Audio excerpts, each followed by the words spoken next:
Kathy Vick, Deeply Awake. I get to talk about sexuality, one of my favorite topics. So let's begin. I want to expose something that is an oddity. And I know I'm not the only one. I know that there are many, many women and some men who are dialed this way. It's always a treat to meet people who are not dialed this way. It's a bit foreign, and it's very common. Because, frankly, I've not met a whole lot of people who cop to it, but my guess, but women in particular have. So here's the thing. I'm fully aware that it might look as if I am a bit of a sexually active person. Totally understand that. I have not done any of the sexual release work that I was hoping to do. I'm looking forward to doing Deeply Awake Tarot, where there is nakedness, physically and emotionally, and then on the table, sexually. Yeah. If you want to really get released, because I would be channeling the whole time. And I understand the principles. I understand Tantra. I understand energy work. And there's no more profound there's no more profound energy than sexual energy. So I would really like to do that. But I have concerns about the legalities. Not the moralities. Jesus Christ, I don't care about that. But I care about other people's bullshit around morality. So let's talk about that.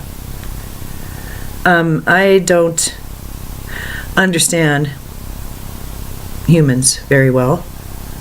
I don't understand how it is that people can walk around like with their sex beating in their groin, and that they can look at people and go, yeah, I'd hit that. Ain't nothing wrong with that. Oh yeah, I'd do her. Oh yeah, I do her. I'd do him. Yeah. I don't get that. People actually do that? How can they maintain that level of passion and intensity through a day? What the fuck? I don't know how people approach other people, but I do not approach people sexually. I don't even think about their sexuality. I don't, even if I'm with an attractive man or woman who has that certain openness, it is so rare for me to have sexual desire for someone. I mean, where I am, my body is being beaten by a heart that is connected to my yoni and my brain, and so that's the only time I really think about sex. Does that make me totally feminine and female? I think it makes me just different. I heard about this, I read this book, really fascinating book, very Pleiadian in much of its teaching, and one of it was about relationships. They went really far into sexuality and relationships. And I read it and I clanged, and it's been that way for me ever since. That's an explanation for me. That is that relationships are, especially sexual relationships, are highly charged and purposeful. It's not just to diddle each other, it's actually purposeful. Because there's love involved and other stuff. I'll get to the other stuff in a minute. The stuff that's not connected with the heart, whatever. But, yeah. And then, at times, or with frequency, actually, the purpose changes because the individual, one or the other or both, have changed due to the merge, due to the third energy they created, due to the changes that they have created within one another. So the question is, when that happens, when the original purpose is no longer in effect, e.g., having kids, e.g., getting on your feet financially, e.g., exploring your sexuality, okay, then that passion for the relationship to continue must continue. But if it's not for the physical bodies, or it's not for the relationship because, love changes and morphs, then you know what happens? Oftentimes what replaces the sexual energy is anger, is conflict energy. And so people have conflicts.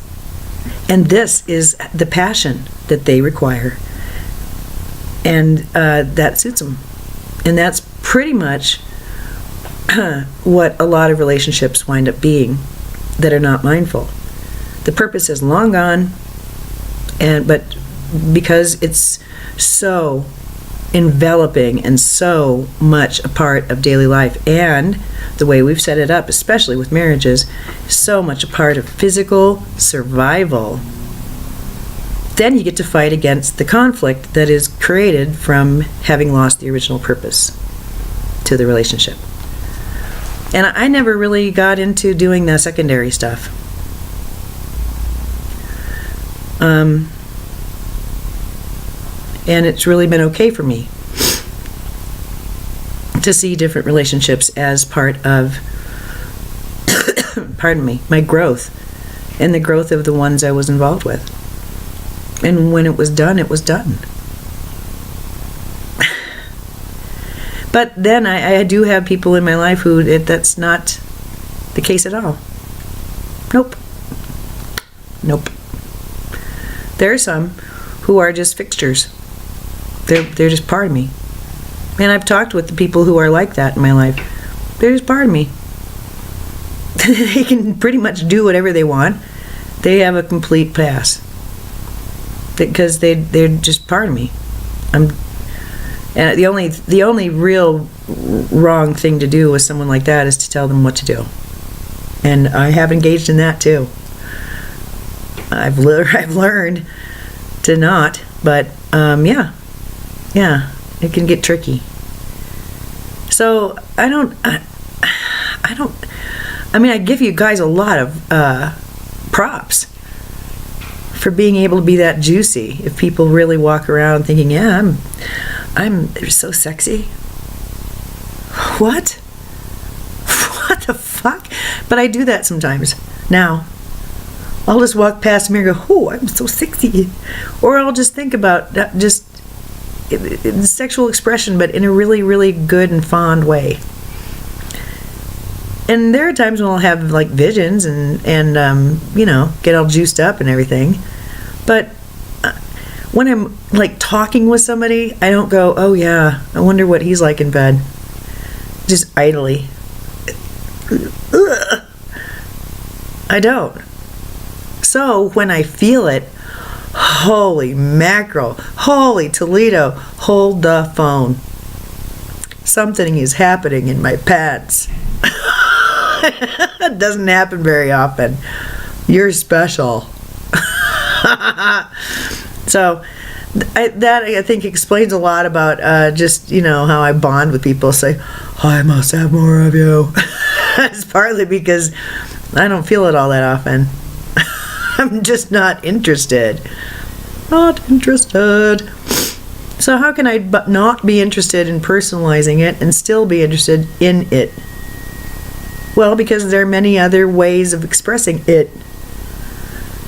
So let me talk about the orgasmic sensation experience, otherwise known as the intentional orgasm workshop. I get to have so much fun today. I get to play and heal with and for a woman who is an apprentice. And then I get to go up the mountain and actually do another one. And then tomorrow I get to do a yoni steaming. I'm so excited. So it's all about the sexuality. And yet, I am unescorted. And I will not be expressing my sexuality with anyone. Like in a personal way. How do I explain it? Well, I will explain a little bit of just the experience because it's kind of fun, and there can be a couple of friends there, and I'm so happy. I get to see my friends, and then I get to do this, and I'm going to tell you what it's about. So, understanding that I function in this life as a bit of an asexual person unless there's some sort of soul connection, and my instrument, whatever, my body goes, oh, and then yeah, I know that's someone who lights up for me. And I have two people in my life like that, and I cannot control it. Nope. My body has a mind of its own. Oh, hello, so and so must be around. Oh, hello. It's like that, and it's nice to have that, and I want more of that. I do, in the physical, right now, right here. Come on. So let's talk about this thing, because part of the workshop that my friend Amy Eudice McBain has created is you start the whole thing out with pulling oracle cards and setting intention. You write your entire name and your date of birth, and you write in spiral, and do release on this day, blah blah blah, whatever you want to release, and you call in what you want to call in, and it can be as big or as little as you want. One time I decided I wanted to release all vibrations of shame, and I set it up so that when I walked through the back gate it would be complete, and we were all using the front exit. And I just naturally, very, very, very, very naturally just went to the back gate. I said, is this thing open? They said, oh yeah. Because I'd seen it in my mind. I had to do it that way. So it was set up. So you walk in, and sometimes it's spontaneous. I haven't really thought about mine very much. I mean, the bigger part of me has, but I haven't. So you go in there and pull your cards and start writing your intention. I usually don't. I usually go in and glad hand and hug a lot and talk smack and smoke, and finally I'll find a marker and sit down and go and then all of them get put under one candle. It used to be we put them under individual candles, but it's felt the energy is much more intensified that way, and then they're burned together. So we're all there doing our thing, going as deep or as shallowly as we wish, and then she explains what about orgasmic energy, sexual energy, because it's not sexual energy, it's orgasmic energy that we're talking about during these workshops. And then there's a demonstration of the massage technique, which I'll let her describe. I'm not going to do it's like a trademark thing. But you get to see live in a circle the whole thing, 3 positions, with the final position being that of orgasmic release, and it's by agreement. And then there's tables, and we break off into groups of 4 or 5. I prefer not being around coupled energy, because just interference and noise I don't need. I can hear people very loudly, and I don't need it. But I have learned some things from couples. And one person decides they're going to be receiving, and the others are giving.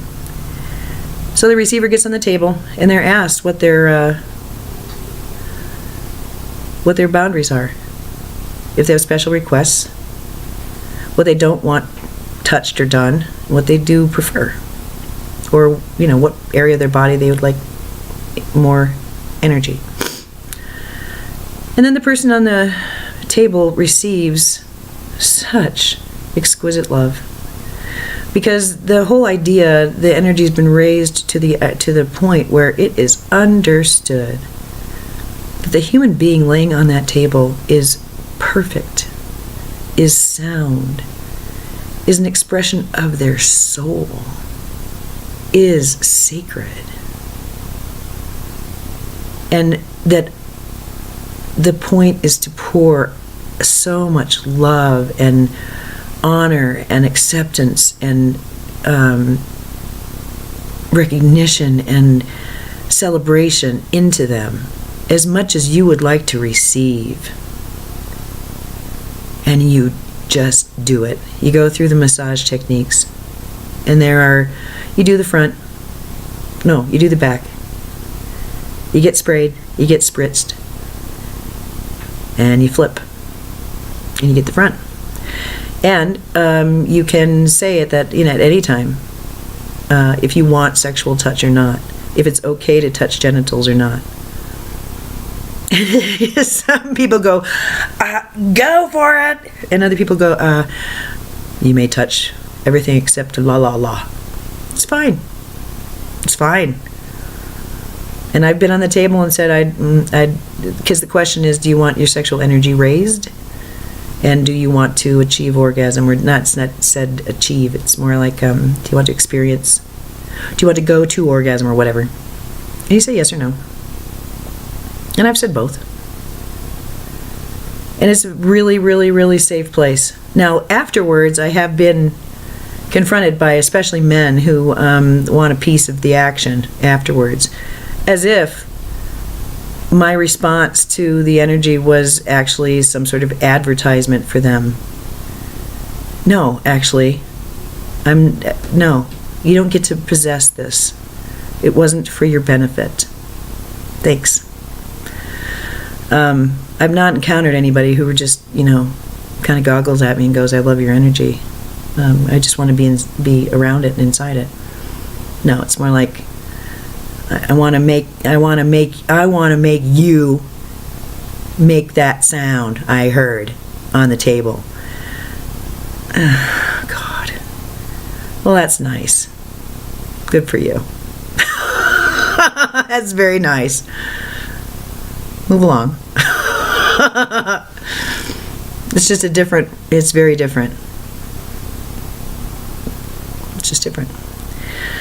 So, understanding that, there's 4 or 5 people at each table. Every time someone gets there's completion, then we switch tables and we go again. And I am one of the people who, when I'm feeling like I want to, who guides and who does the release work, because I enjoy it. And but not always. It's when I feel it's appropriate and I want to. So that's what that is. So it's purposeful. It is very purposeful. It's not plumbing. That's what I told my kid when he started to have these realities open for him. There's 2 kinds of sexuality in the world, basically. I mean, there's more, but you can have the kind where you know that you're respected and loved by the person who you actually really respect and love, and you guys come together and have sexy times. That's one kind. And then there's the kind where you don't know each other, and that's the plumbing kind. And they're both great. But I really am hoping that you will opt for the kind where you are seen and you see, and you like what you see, and they like what they see. Because it's really, really wonderful. But any kind of it feels good. But you'd be surprised how much better it feels when you're loved and being loving. So that was my advice. And in my world, that's my advice to myself, too. And so I just really am okay with being okay. With just not, if I don't feel it, I don't feel it. I have a friend. She and I read people. she can take a picture and give the 411. She shoots me a picture. I give her the 411. We can do it with anybody.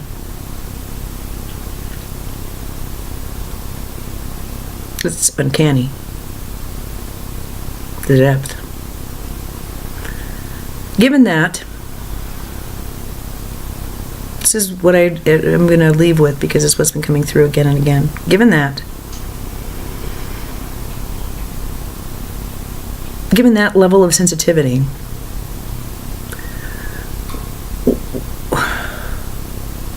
of course, it makes sense for me, given my storyline and how I'm built, and when I was born, lots of things. Yeah, I'd be very highly specific in my sexuality. Yeah, very, very, very particular. Sure. And there ain't nothing wrong with that. It's how I choose to express. Yeah. And so that's the kind of the idea, is that, it's how I choose to do it. And you can choose to do it any way you want. But you know what? From now on, keep your judgments to yourself. If you see me going out with a lady, keep it to yourself. If you see me dating 4 men, you have issues with that, keep it to yourself. I'm certainly not quarterbacking your relationship, so back off of mine. And I like that. I tell you about this because it's really, isn't it, an invitation to judge. Where are you at? How judgmental are you of this information? How threatening is it to you? How freeing is it? I think it's very helpful. I think to close, I'll tell you, I learned something very valuable when I started doing home care. It was a long time ago. It freaked me out because I had only seen healthcare the way I know it to be delivered in institutions, and suddenly here are these people accessing these procedures and these medicines and these potions at home. And the physical environment was not set up in a standardized way. And I realized very, very, very clearly that human beings are convinced that what they are doing is probably the only way. It's the best way, and it's the only way. And it's how everybody does it. So, yeah, nurses have to learn how to brush people's teeth. Because you think you know the right way. It's the only way because it's the way you do it. And there's 7 billion ways to brush your teeth. And there's lots of different ways to do lots of different things. And in home care, wow, it came home. You can do this kind of shit any different way you want. You can do it in a hovel. You can do it in a mansion. You can be convinced that it's best to have the oxygen tubing running up the stairs. Yeah. And people are convinced their way is the right way. Well, it is for them. So I know that I've scratched my head a lot about, is this a consensus reality or not a consensus reality? It's a highly individual reality. And I think it's the degree to which we judge each other that shows our maturity level. Do your thing. Let me do mine. And if you like me talking about it, awesome. All right. That's all. Thank you. Bye.